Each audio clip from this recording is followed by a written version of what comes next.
This is continuity engineering. The following transmission concerns an unresolved biomechanical safety defect involving Kryptonian contact with ordinary human beings. Case designation: FML 1972. Status: critical failures detected. For decades, Kryptonian durability has been demonstrated against firearms, explosions, and other high-energy events.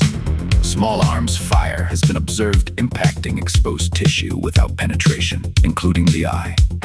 Continuity engineering, therefore, has a question. What happens during ordinary intimate human contact? Oh, for fuck's sake. That response has been entered into the record. No, seriously, who opened this case? Doesn't matter. You've demonstrated tissue capable of resisting ballistic impact. You have simultaneously depicted Kryptonians maintaining prolonged physical relationships with humans. Your explanation has historically been. They're careful. That is not an engineering specification. Well, Superman controls his strength. While asleep? Presumably. While startled? Probably. Sneezing? Shit. Muscle spasm. Reflex contraction. Nightmare? Loss of consciousness. Neurological impairment. We have an aura. You have a what? Bioelectric graviton field. Of course you fucking do. DCWB patch number 1 has been submitted. A dynamic subdermal safety controller will intercept involuntary force output before dangerous mechanical loads reach nearby humans. The proposed architecture contains Layer 1, Aura, Layer 2, Solar Plexus Reflex Governor, Layer 3, Kryptonian Cerebellar Analog, Layer 4. What's Layer 4? Pelvic Floor Flight Modulator. No. We can explain? No. Delete it. Layer 4 rejected. Emergency address to the nation. Office of President Locavelli. Continuity Engineering Authority. Case FML 1972. My fellow Americans. My fellow Americans. Tonight I address you regarding a matter of national safety, dimensional stability, and frankly, an unacceptable amount of bullshit from the DCWB, Continuity Engineering Department. Earlier today, my administration received confirmation that Kryptonian biomechanics have operated among the civilian population for decades without a documented human contact safety specification. We have confirmed extraordinary muscular output. We have confirmed ballistic resistance of exposed tissue. We have confirmed sustained atmospheric flight. We have even confirmed that Superman can take a projectile directly to the fucking eye. And yet, when asked how an organism possessing these characteristics safely maintains ordinary physical contact with a human being, Continuity Engineering provided the following technical explanation. He's careful. My fellow Americans, that is not a fucking engineering specification. Effective immediately, I am ordering a full system safety audit of Kryptonian physiology. The audit will examine involuntary reflex attenuation, bioelectric aura control, neuromuscular latency, sleep state force management, phantom zone impulse accounting, and whatever poor bastard eventually has to explain what happens when Superman sneezes at Mach 3. Until that investigation is complete, all Kryptonian safety claims shall be considered provisional. General Zod is not to be greeted with a handshake.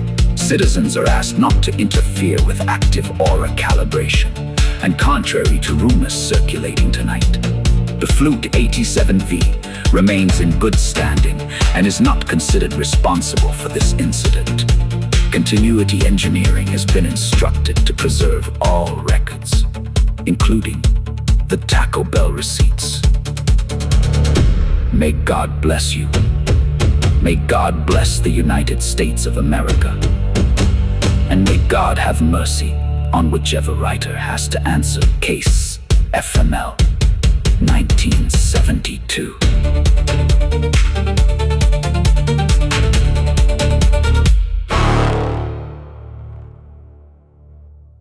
Continuity Engineering has submitted revised control parameters. Claimed dynamic control range 10 to the 19th to 1. bullshit. We haven't explained it yet. You don't get 19 orders of magnitude by saying bioelectric. How does the controller distinguish touching someone's face from punching through reinforced concrete? What is the sensor bandwidth? What is the actuator latency? What happens if the primary controller fails? Redundant watchdog. Good. 3 layers. Better. And if neurological control is compromised, excess impulse is shunted into the phantom zone. I'm sorry, say that again. Phantom zone shunt. You installed a dimensional sewer pipe because Superman might sneeze? Technically, it's an impulse management subsystem. Where does the momentum go? Phantom zone. That's a location. I asked where the momentum goes. Into Don't say phantom zone again. the zone. Jesus Christ. The DCWB standard operating procedure has now been identified. Find continuity hole. Apply bad physics patch. Manufacture 4 larger continuity holes. Panic. Repeat. Case FML 1974, Phantom Zone Momentum. Ledger previous documentation described a reservoir capacity of 10 to the 15th Newton seconds. Maximum power. Stop Newton seconds are impulse, not power. Correction acknowledged. This isn't a typo. You built an entire dimensional subsystem without checking the units. We've renamed it the Phantom Zone Momentum Ledger. Find capacity, 10 to the 15th Newton seconds. bleed rate, 0.1% per sidereal year. so after saturation, recovery takes centuries. When you say it like that, I'm reading your fucking specification. there's an advantage. There better be. It explains why Kryptonians fight in bursts. Incoming impulse fills the reservoir. Sufficient loading causes saturation. Additional impacts can no longer be safely absorbed. Hold on, can another Kryptonian deliberately fill someone else's reservoir? Theoretically, Through physical contact? yes. So General Zod can perform a denial of service attack by shaking Superman's hand. Effective immediately. All Kryptonian handshakes are suspended citizens encountering General Zod should not initiate physical greetings. Fist bumps remain under review. Announcer. Final incident review. Item 1 momentum is frame dependent under ordinary relativity. Previous frame invariance claim rejected. Item 2 phantom zone bleed rate implies unacceptable saturation recovery time. Item 3 stagnation temperature alone does not determine transient heat flux. Additional aerothermal modeling required. Item 4 atmospheric density at sea level is not too sparse to sustain combustion merely because Superman is traveling at Mach 3. Item 5 gravity compensation hysteresis remains unresolved. Can we close the case? No. Temporary closure? No. Ceasefire? Temporary ceasefire. We'll take it. Case status. Temporary ceasefire. Threat models expanding. Continuity engineering personnel have relocated to the witness protection bunker location classified. We're at Taco Bell. Shut the fuck up! One final matter. During the investigation, questions were raised regarding the accuracy and reliability of test instrumentation. Following an independent review, Continuity Engineering finds no evidence of equipment malfunction. The multimeter performed within specification. It correctly reported every measurement presented to it. It did not design the aura. It did not invent the Phantom Zone Momentum Ledger. It did not approve the Giga Newton massage. It did not make Superman sneeze. The fluke did nothing wrong.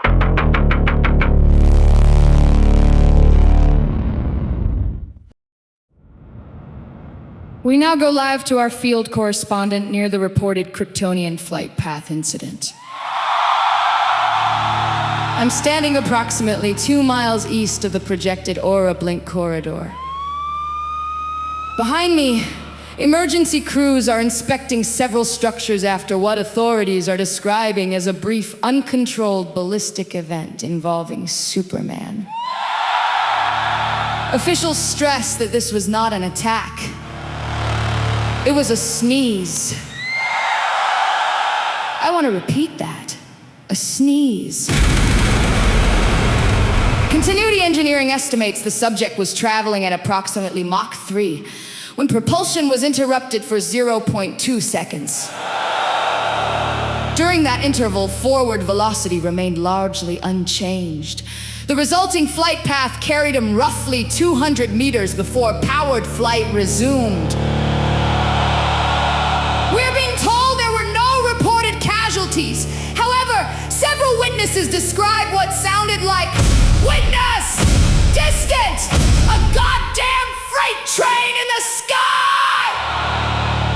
An extremely loud aerodynamic event. Engineers are currently examining whether the durability field remained active throughout the interruption.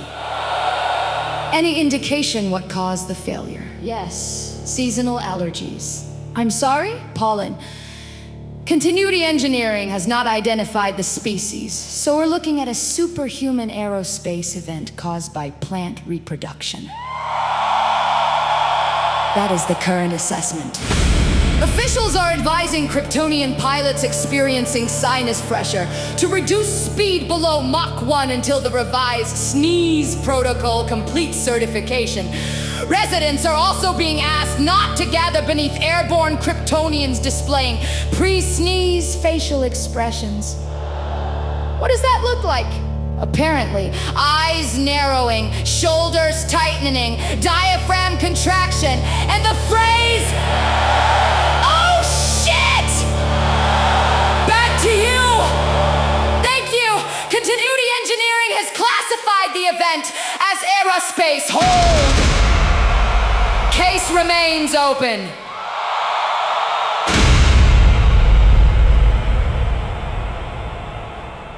Breaker 19. Anybody else see that red and blue son of a bitch go across the sky? Yeah, copy that. Thought my windshield cracked. That weren't no jet. No shit, Earl. Jets don't wear capes. Continuity bulletin says Superman sneezed. Come again? Sneezed at Mach 3? That's what they're saying. Jesus Christ. Somebody get that man a Zyrtec. They got us routed around exit 47, said there's a ballistic Kryptonian corridor. That's the dumbest fucking road closure I've heard all year. You weren't hauling through Ohio when Batman shut down I-70. Fair point. Hey, anybody know if that handshake warning is still active? Which handshake warning? Government says don't shake hands with General Zod, something about filling Superman's impulse account. His what? Impulse debt, Phantom Zone bank account or some shit. How the fuck do you overdraft physics? Ask DC. So let me get this straight. Superman sneezes, goes ballistic. Zod shakes his hand, crashes his invisible bank account. And if Superman falls asleep wrong, Lois gets 49 newtons of arm. Correct. And we're the ones required to keep logbooks?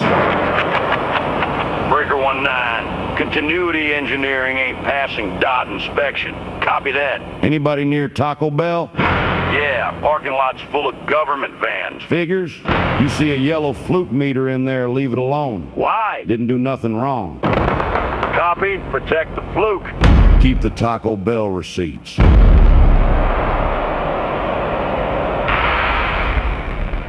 Continuity engineering has submitted revised control parameters. Claimed dynamic control range. 10 to the 19th to 1. Bullshit. We haven't explained it yet. You don't get 19 orders of magnitude by saying bioelectric. How does the controller distinguish touching someone's face from punching through reinforced concrete?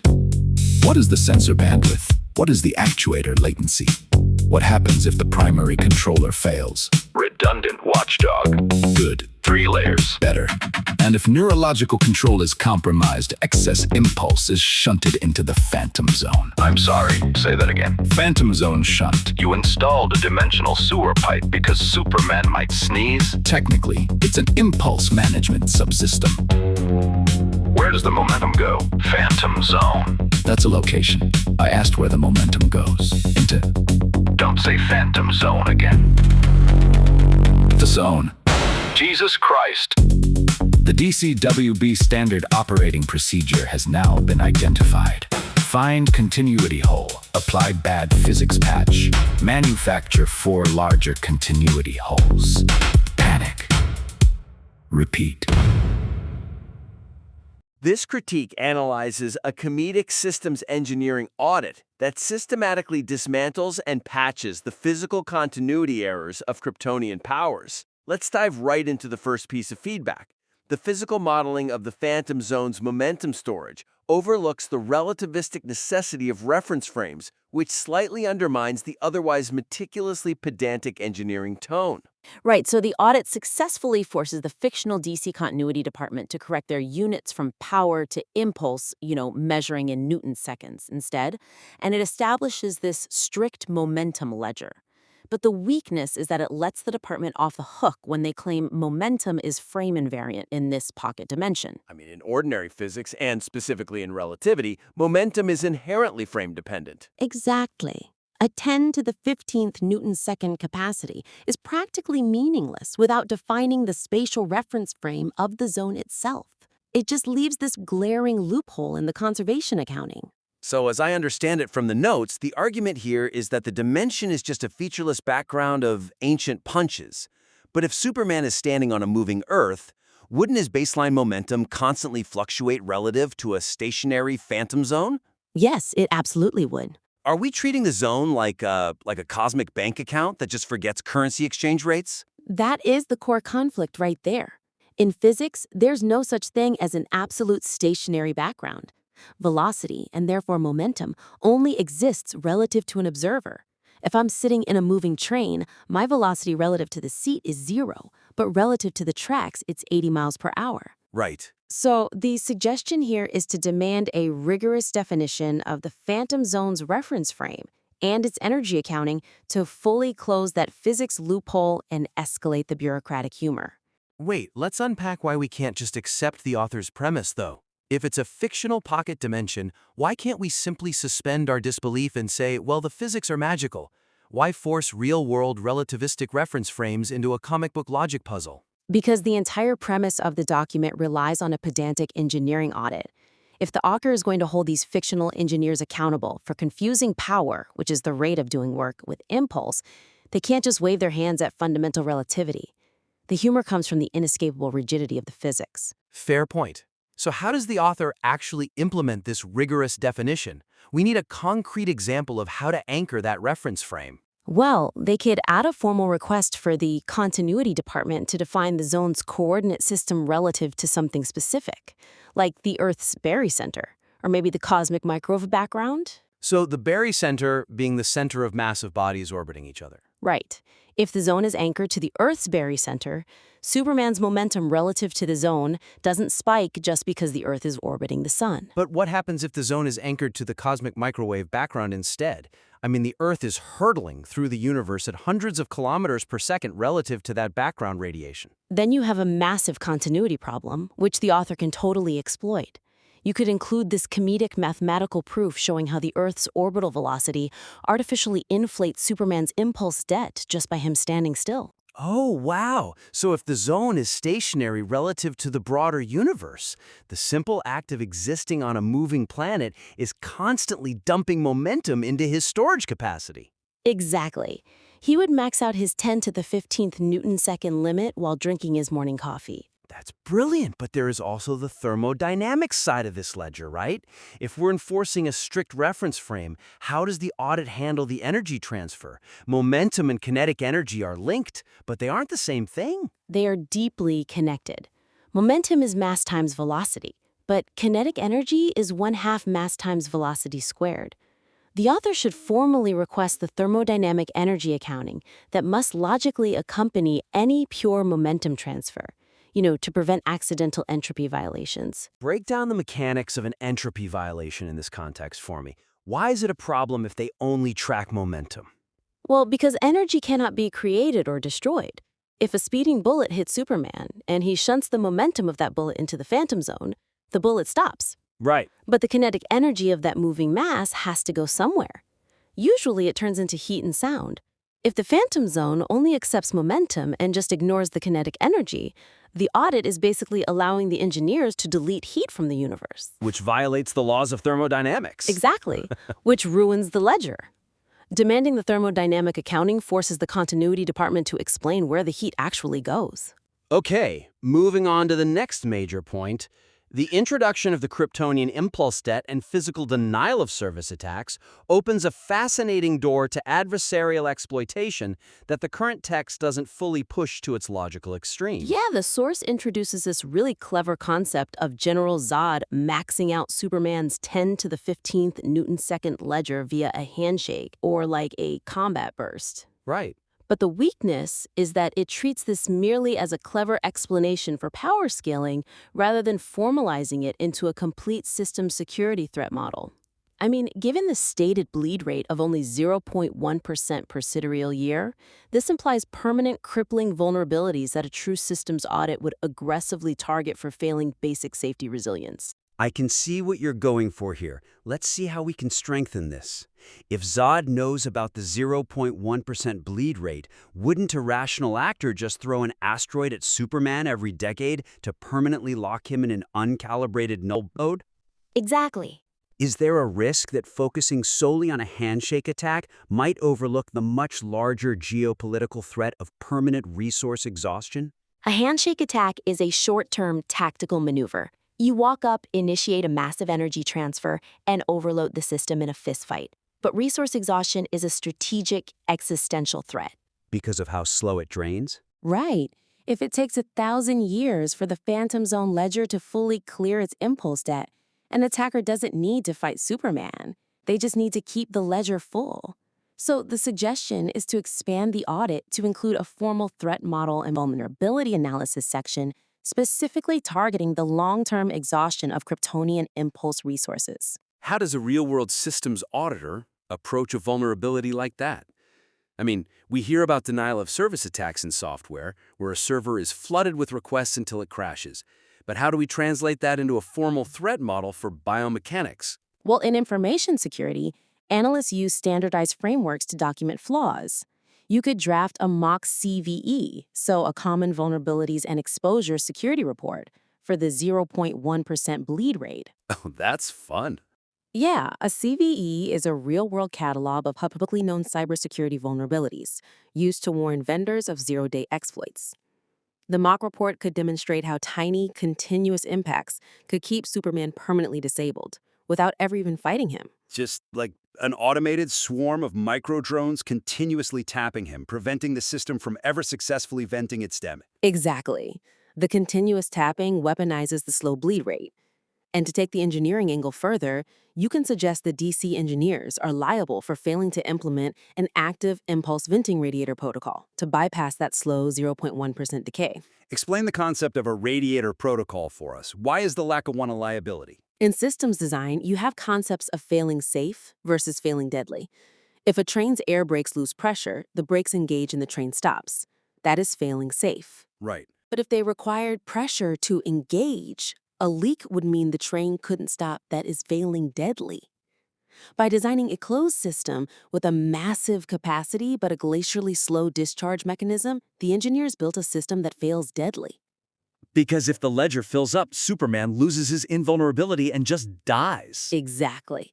Any responsible engineer would have installed an emergency dump valve, like an active radiator, to vent the momentum back into the environment if the ledger ever hits 99% capacity. That makes so much sense. Let's also consider the network architecture of the Phantom Zone itself. Are we assuming the Phantom Zone acts like a dedicated hard drive for Superman? Or is it a shared cloud server? See, the text leaves that dangerously ambiguous. You should add an audit query asking whether multiple Kryptonians share the exact same Phantom Zone ledger, which would open the door to catastrophic cross-user exhaustion attacks. Oh my God, a multi-tenant architecture? If every Kryptonian on Earth is dumping their impulse debt into the exact same localized pocket dimension, they are sharing the bandwidth. Right.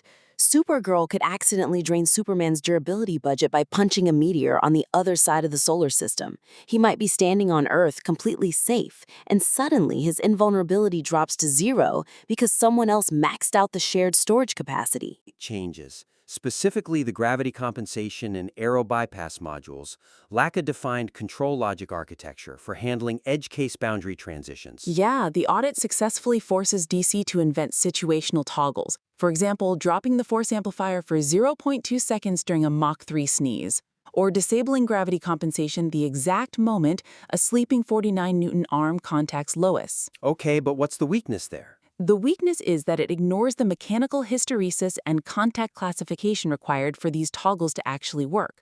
Rapidly fluctuating boundary conditions, such as an arm lightly brushing against a yielding mattress, or sneezing while instantly accelerating, would cause the control system to rapidly oscillate, glitch out, or just fail entirely. Let's look closely at that section discussing the 49-Newton arm. If the system disables quarter force upon solid contact, what happens with a soft, yielding surface like a mattress, or Lois simply breathing? I wonder if the department is treating contact as a binary digital switch when real-world biomechanics is entirely analog.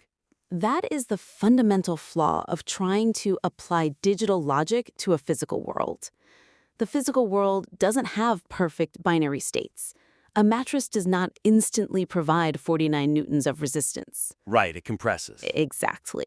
The resistance increases gradually as the springs coil. So how does mechanical hysteresis solve that analog transition? Well, hysteresis is an intentional buffer zone programmed into a control system to prevent it from constantly toggling between states. Think of a household thermostat. Okay. If you set it to heat your house to 70 degrees and the system lacks hysteresis, the heater will turn on at 69.9 degrees, heat the air for 5 seconds to hit 70.1 and turn off. As the air circulates, the temperature immediately drops to 69.9 and the heater turns back on. It just constantly flutters on and off, which would destroy the machinery. Right. Hysteresis solves this by creating a dead zone. The system turns on at 68 degrees and off at 72 degrees, so it runs for a sustained period and then rests for a sustained period. The suggestion here is to challenge the continuity engineering department to define the sensor hysteresis, fault handling, and exact classification parameters for these rapid state changes. Because if we apply the lack of hysteresis back to the 49-Newton arm, the consequences are incredibly destructive. The author should ask for the specific contact pressure threshold, measured in pascals, that triggers the sleep arm gravity shutoff, pointing out that without hysteresis, the arm would micro-bounce at high frequencies against Lois's ribs. Yes, exactly. The arm touches her ribs, applies enough pressure to trigger the shutoff, and the gravity compensation disables. The full weight of the arm drops. But then Lois breathes out. Her chest compresses and the pressure momentarily drops below the precise shutoff threshold. Oh, wow. So the system thinks the arm is falling through the air again, and the anti-gravity instantly turns back on. Right. The arm lifts, Lois breathes in, contact is made, and the anti-gravity turns off again. It would happen hundreds of times a second. Superman's arm just becomes a high-frequency biomechanical jackhammer hovering over her ribs. It's a total disaster. And the aero bypass module for the sneeze has similar boundary issues with its control loop. The audit forces the force amplifier to drop for 0.2 seconds so the pressurized air from a Mach 3 sneeze can escape his body without tearing his face off. Right. And to justify Superman surviving the aerodynamic heating of flying at Mach 3 without his force amplifier, the continuity department used an idealized stagnation temperature of 806 Kelvin. But stagnation temperature implies a constant sustained speed. Exactly. It's a steady-state calculation. It assumes the object has been moving through the fluid long enough for the boundary layer of air to reach thermal equilibrium. But a sneeze bypass only lasts for a fraction of a second. So what should the author demand instead? They should demand an aerothermal transient heat flux model for the exact millisecond the sneeze bypass activates, rather than just relying on that idealized stagnation temperature. Let's clarify transient heat flux for the listener. Why does a transient model yield a different result than a steady-state calculation? Because heat transfer takes time. If you quickly pass your hand through a candle flame, you don't get burned, even though the flame is 1,000 degrees. The transient heat flux, the rate at which heat penetrates your skin over that specific duration, is too low. But if you hold your hand steady in the flame, you reach the steady-state temperature and you burn. Exactly. The continuity department is overestimating the thermal threat of a 0.2-second window because they aren't modeling how heat conducts through Kryptonian skin over milliseconds. We also need to consider how the aura sensors classify the surrounding environment during that Mach 3 sneeze. The author should request the control loop redundancy protocols for when the aura fails to properly classify air versus a solid object during, say, a hypersonic sneeze in heavy rain. Right. If Superman is flying at Mach 3, the aura is acting as a deflector shield against atmospheric drag. When he sneezes, it drops the shield so the internal pressure can vent. But what if he flies through a thunderstorm?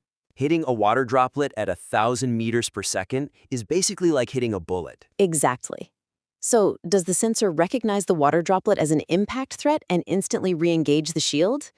If it re-engages the shield to stop the raindrop, does the internal pressure of the sneeze decapitate him? The system has conflicting priorities: vent the sneeze to save the head, or block the raindrop to save the eye. How does the controller resolve that conflict in a fraction of a millisecond? It exposes the complete lack of an intermediate state in their safety architecture. They treat every physical interaction as an isolated variable, but the real world combines variables simultaneously. Right, the audit operates on the assumption that fixing one mechanical error in the comics continuity solves the problem. But pushing the control logic architecture proves that every patch they apply to the biomechanics introduces cascading systemic failures. Exactly. Okay, to quickly summarize our 3 major actionable suggestions. Demand a relativistic reference frame for the phantom zone momentum ledger to close the frame-invariant physics loophole.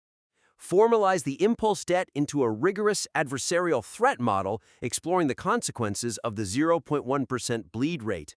And interrogate the hysteresis and boundary logic of the aura's state transitions. Pushing the comedic engineering rigor into these domains will honestly force the fictional continuity department into an absolute administrative meltdown. It really will. These suggestions are just a few ways to push the material even further. We invite the listener to implement these strategies and submit their next revision back in for another critique. Until then, keep auditing the impossible. This is continuity engineering. The following transmission concerns an unresolved biomechanical safety defect involving Kryptonian contact with ordinary human beings. Case designation: FML 1972. Status: critical failures detected. For decades, Kryptonian durability has been demonstrated against firearms, explosions, structural, and other high-energy events. Small arms fire has been observed impacting exposed tissue without penetration, including the eye. Continuity engineering, therefore, has a question. What happens during ordinary intimate human contact? Oh, for fuck's sake. That response has been entered into the record. No, seriously, who opened this case? Doesn't matter. You've demonstrated tissue capable of resisting ballistic impact. You have simultaneously depicted Kryptonians maintaining prolonged physical relationships with humans. Your explanation has historically been, they're careful. That is not an engineering specification. Well, Superman controls his strength while asleep, presumably. While startled, probably. Sneezing? Shit. Muscle spasm. Reflex contraction. Nightmare. Loss of consciousness. Neurological impairment. We have an aura. You have a what? Bioelectric graviton field. Of course you fucking do. DCWB patch number 1 has been submitted. A dynamic subdermal safety controller will intercept involuntary force output before dangerous mechanical loads reach nearby humans. The proposed architecture contains layer, aura, layer 2, solar, plexus, reflex governor, layer 3, Kryptonian cerebellar, analog, layer 4. What's layer 4? Pelvic floor flight modulator. No. We can explain. No. Delete it. Layer 4 rejected.